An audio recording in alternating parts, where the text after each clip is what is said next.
Welcome to the Bonhoeffer Project podcast. My name is Dan Lights. I am here joined by my co-host, Stephen Kimbrell. Gorgeous day today, Stephen. We've got a great guest on today. Would you take a second to introduce him for us? Absolutely. I'd be glad to. We're really excited to have Jay McSwain on the podcast today. And Jay does a lot of things, but one of the things we're really excited talking about, I think it's really cool. He's the chaplain for the Atlanta Braves, the World Series champion. Yes, Atlanta Braves. Exactly. I'll throw you a bone, Jay, and let everyone know the World Series champion Atlanta Braves. Yes. So welcome, Jay. Good to have you. Hey, I'm glad to be with you guys. Thank you. Yeah, and what you can see here, again, just because we wanted to make sure, for those who can't see, I'm wearing an Angels shirt. Stephen is wearing an LA Dodgers hat. And behind Jay in his room there is a Braves. I'm not sure what that is, a throw, some sort of, swag. Yeah. He's got some swag behind him. So everyone's clearly marked their territory at this point. We can get along, as all baseball fans do, over love for the game. But you know what, Jay, tell us a little bit about that, because I think for our listeners, Steve and I were talking about this before you got on, this idea that discipleship really permeates all areas of life and all aspects. And it's not just a church thing. In fact, it's more being the church outside of the walls. What is it like to be a chaplain for a team like that? And how does disciple making even work into that? What is that all about? What is that like? Well, this is my 12th year with the organization, and it's changed a little bit over the years. Predominantly, when I first started, I worked only with players. And as the years have gone by, I've gotten really involved beyond the player part, really with the organization. Today, I was asked to be a part of an event with an organization that the Braves sponsor for veterans. Wow. And I was asked to help kick off a big gala next week. June the 6th, I'll be at Chick-fil-A headquarters speaking, and we're giving Dan Cathy from Chick-fil-A his ring, and we're going to take the trophy down there. Oh, and that's sweet. I think I get to speak 25 minutes, and the trophy picture taking is 2 hours and 15 minutes. So wow. I do a lot of different things within the organization, kind of what you think a typical chaplain would do. So. Sure. Yeah, it's really neat to see, the doors that God's opened for you and that you've just been obedient to walk through. And so, but I know, we have a lot of people who listen who are sports fans. And so there's this side of them. It's like, this is a really, really cool opportunity to rub shoulders with some of the best athletes on the planet. But I think on the other side of that, we forget that, these are ordinary human beings, right? And people that still have the same needs, same hangups, same problems, and still need the same gospel. So, I'm wondering from kind of an insider in that locker room, and I know you have to be careful with what you say, but are there any stories you can share with us from the past 12 years about, opportunities to make disciples or impact guys that you'd be willing to share on the air? Yeah, I think probably some of the coolest things is guys that I got to help see come to faith. And some of them I've got to help come to faith and then do their weddings for them. Wow. One of the guys out there, Stephen, where you are, Craig Kimbrell, was part of leading him to Christ, baptized him in the Jordan River in Israel. And then for the Angels fans, one of my, I guess it was a great, someone that I loved dearly that pitched for the Angels for a little bit, ended up, he committed himself to Christ right before he left the Braves. And sadly, right before he was going with the Giants, he went with the Giants and later that year ended up ODing. But I'd spent 5 hours with him. He made a bad mistake. Okay. Mm-hmm. He went back to an old way of life. Yeah.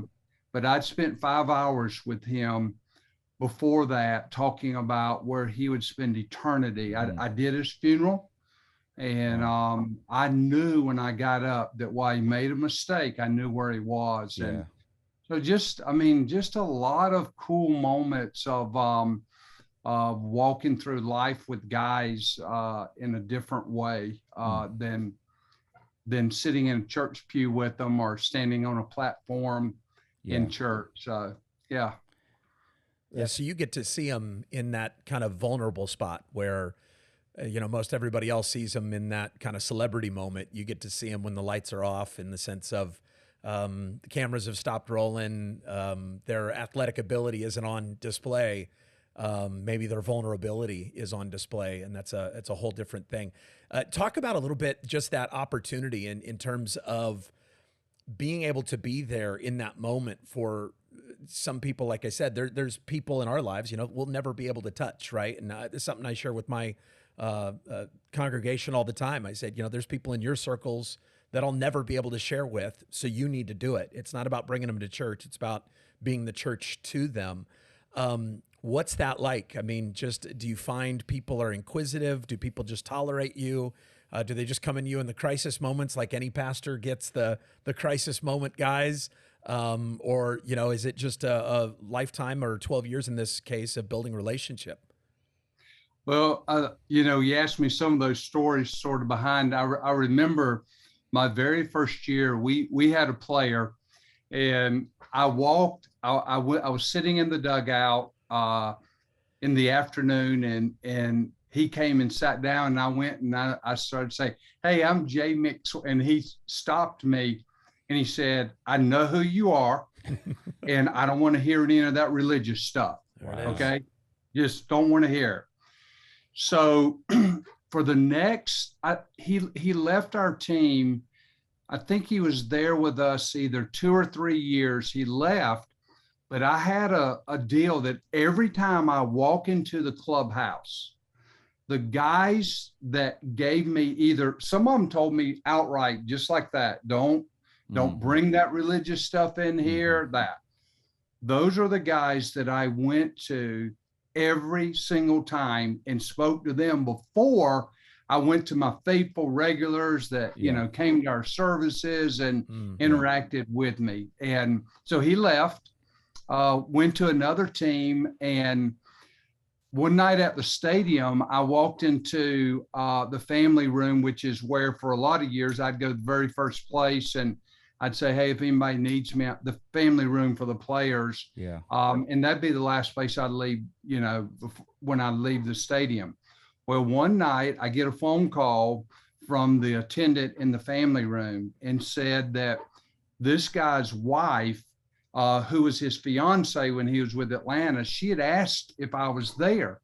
And so they called and asked if I would come down to the family room. And she goes, "Jay," she goes, "I know about the first conversation that you had with Eric, that he told you to take that religious stuff away. But," she said, "I want you to know," and he had been gone from our team probably 3 or 4 years at that point. She goes, "I want you to know that he took notice that every time that you walked into the clubhouse, the first people that you went to were ones like him who never came to your services, never, didn't want you. And he had told me what he said to you."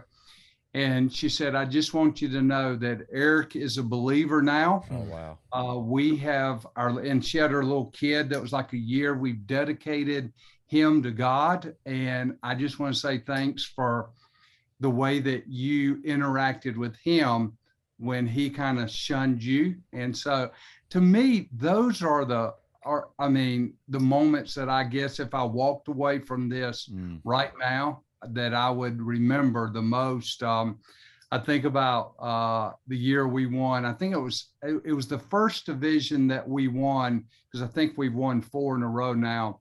But our manager, Brian Snicker, Brian was the third base coach when I started, and now he's the World Series manager of our team. Yeah. Well, I walked up to Brian, and we were on the field.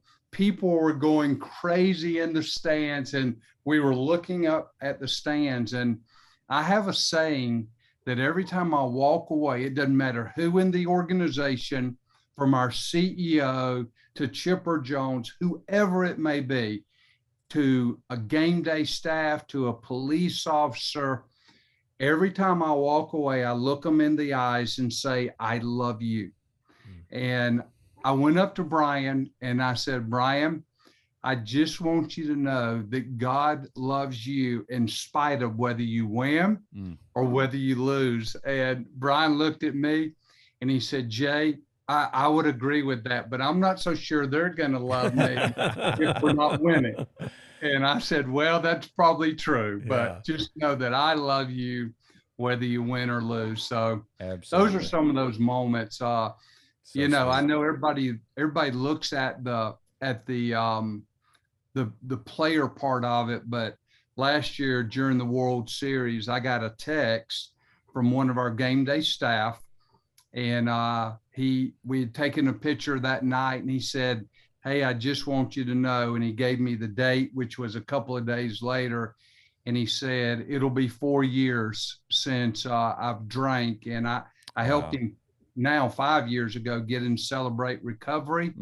And he hasn't drank since then. And so those are those moments that I'm not so sure they're going to happen in a church setting. Yeah. Right. Because obviously at that time in his life, he was not involved in a church. So those are some of the moments that I'll always cherish in doing this. Well, and you know, Jay, I think you touched on a lot of key topics that we've talked about here before on the podcast, but I love that, you know, sharing the gospel and discipling people, it's one of those things you can't bottleneck it to just an hour on Sunday or even a small group. And I think sometimes we try to do that, and we end up quarantining the gospel, if you will. And when you look in the scriptures and you see what Jesus is doing, you look at the miracles even, I want to say it's like 39 of the 40 miracles took place outside of a church or synagogue context.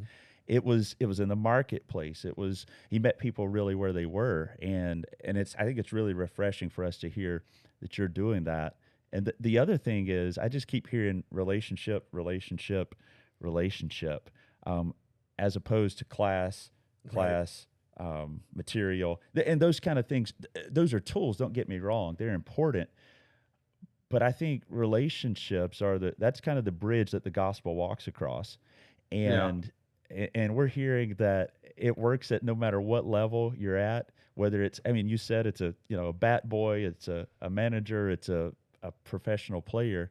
It's still in those key relationships and loving relationships that you're able to make an impact on people's lives.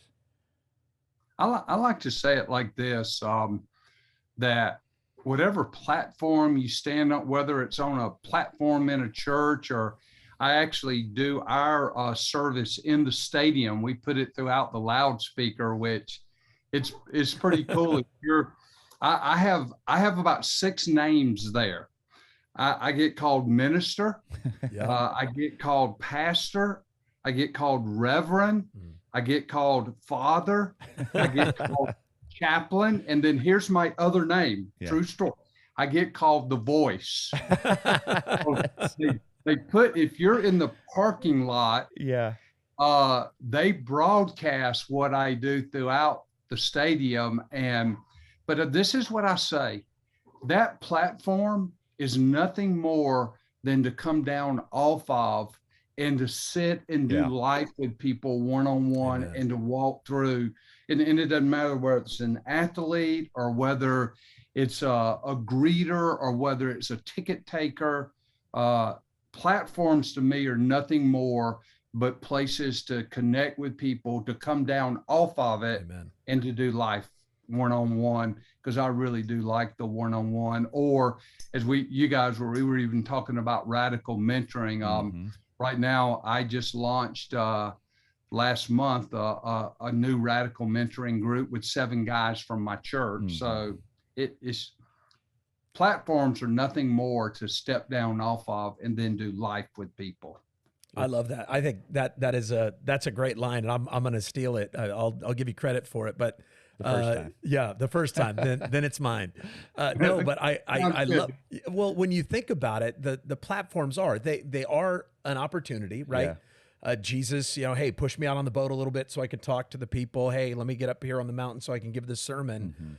But it was all an opportunity, right? God gave the opportunity to impact a lot of people, but then there's some that are going to go away and there's some that are going to be drawn towards it. And when they're drawn towards it, now you get off that stage and you get to minister to people in the trenches, doing life with them, going through good times, bad times, birth of babies to death or suicide. I mean, it's all there. Yeah. And I think that's just a great way to put it, because I think so often pastors, right, to get to the stage, that's it, right? You made it. Yeah. When no, that's just the beginning of ministering. And I think we've got to keep that in mind. That's so good. And I love the fact that you're not just like, okay, well, I'm the chaplain of the Braves, so I minister to baseball players, and that's it. Right.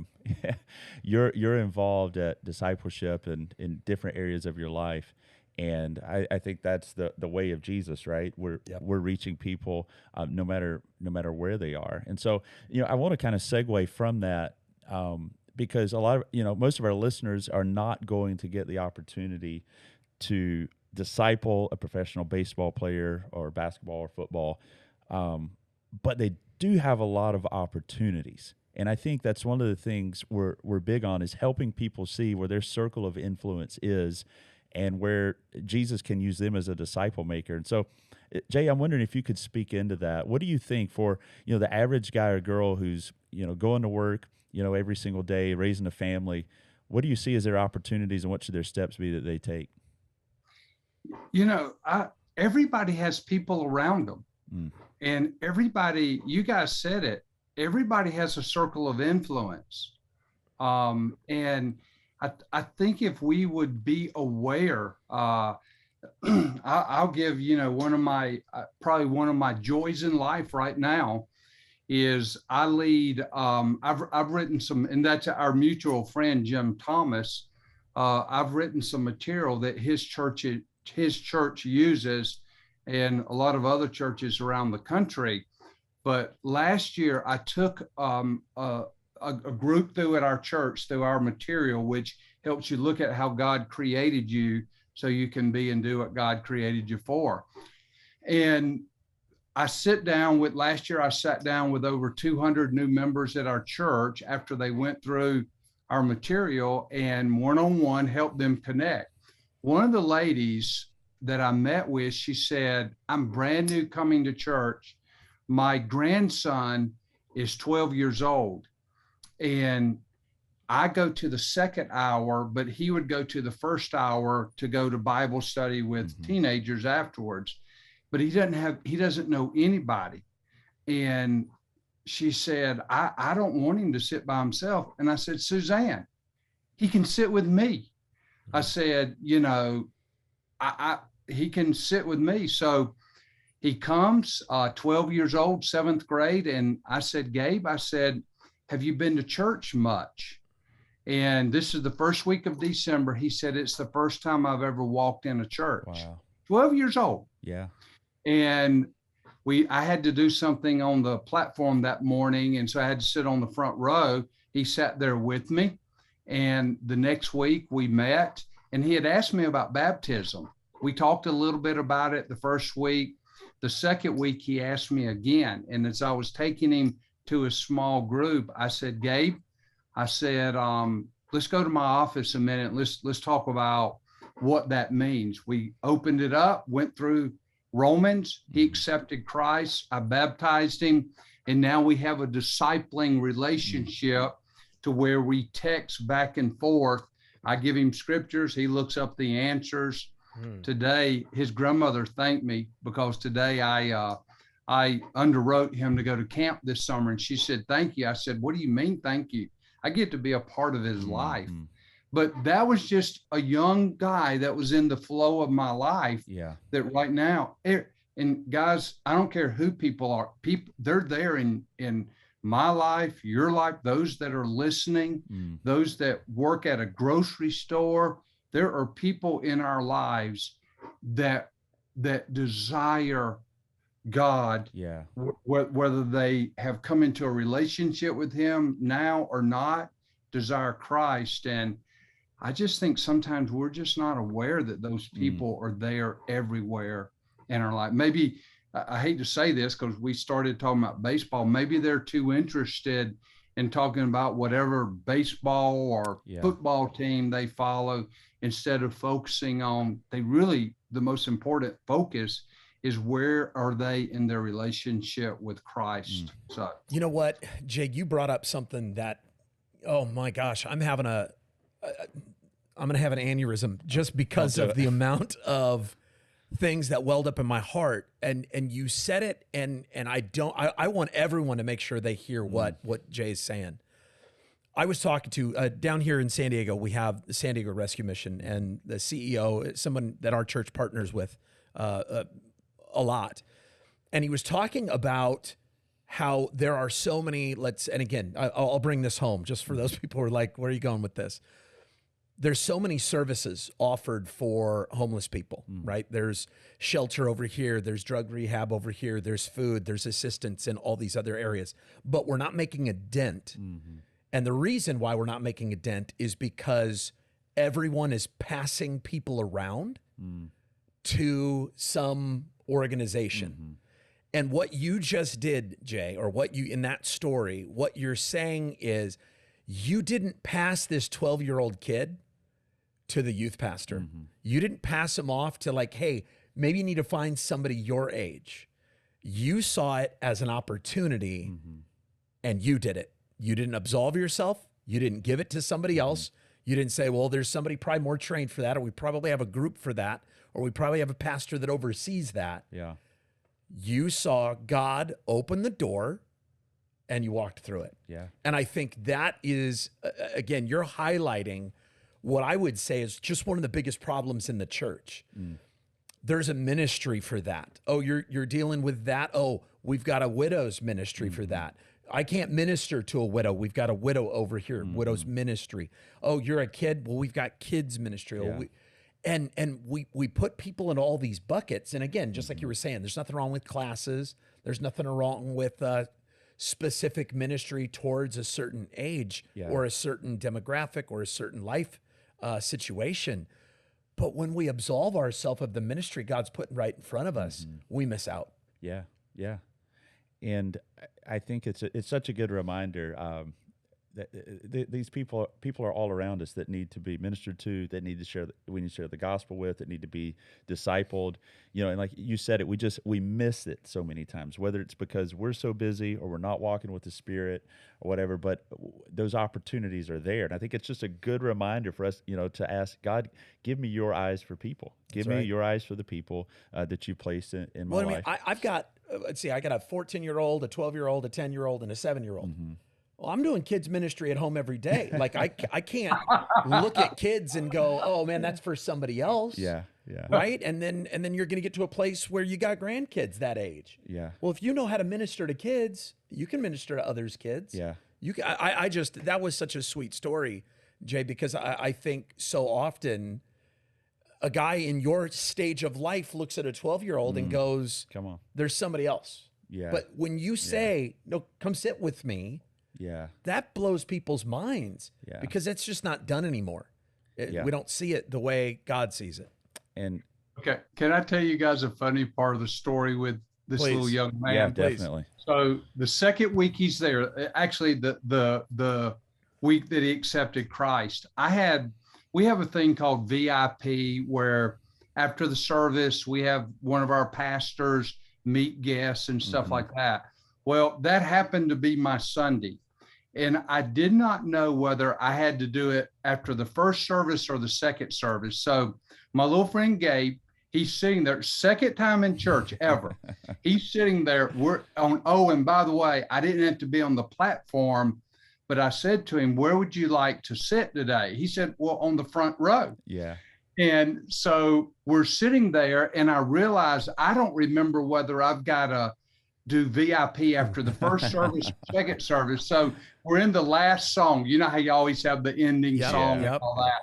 And we're singing it and the band's up there. And I pull my phone out to look at the email from our pastors to see if it was, and Gabe, and he's really not very tall at all. He kind of punches me. and looks at me and looks up at the stage like, don't you know you're supposed to be paying attention? You're looking at your phone, and only from babes, right? Yes. Sometimes hilarious. they can bring us back into focus. I think But he's actually he texted me last night, and he said, because I say this to him all the time, and he texted me, he said, "Hey, I just want you to know that Jesus loves you, and so do I." That's awesome. So that's my young little Timothy, as my wife and I call him all the time, growing up in his faith. Yeah, I love it. And it's cool because he didn't have a Bible until Christmas. And he's kind of becoming known. I'm in a pretty large church. Sure. But because he and I sit on the front row together every week, he's becoming known among our staff that are kind of down there. And he doesn't know where Genesis and Revelation is yet in the Bible. And it's so cute watching him at his little table of contents looking up, and the pastor says, turn to such and such. I love it. Sorry, I diverted. No, right that's there. great. that's Love it. So I mean, those are real life stories, and I mean, on different ends of the spectrum. But you know, I just think honestly, this is one of the things that it's a good reminder for us. Jay, it sounds like you've been faithful with the things that some people would consider small things, even though we know investing in a child is not. You've been faithful with these small things throughout your life. And it's a reminder when we're faithful to small things or perceive small things, God gives us bigger platforms. But and I love the amazing thing is, even though God's put you on a bigger platform, you haven't forgotten the importance of sharing the gospel and making disciples of people at every walk of life. And so it's just, man, that's a great sermon for all of us. So thank you for sharing. Yeah. Well, thank y'all. Yeah. Thank you for joining us, Jay. It's been a super cool treat just to listen to some of these stories. I could probably talk baseball and talk shop with you for hours. What else is going on with you? What other ministries has the Lord kind of brought you into just as we're closing out here? Anything that you want to share with our listening audience? Yeah. One of the things that it's kind of funny, and I recognize that the role with the Braves is obviously the one that a lot of people are interested in, because obviously there's people that they know that are involved in what I'm involved in. But one of the things I'm really excited about is both of my daughters played high school basketball and volleyball at what most people would say is the premier high school in the state of Georgia for sports. And I figured out, I laugh with, between my two girls, they won 6 state championships. Wow, and not bad. My youngest daughter was captain of 3 of those teams. Wow. But I laughed with her basketball coach from high school. I said, one of the things I learned was I loved high school girls basketball, whether my kid played or not. And I think in the 2 years ago, after she quit playing, I missed 4 games out of 30 that year because they wouldn't let someone other than parents in the gym because of COVID. I think this year I missed 3.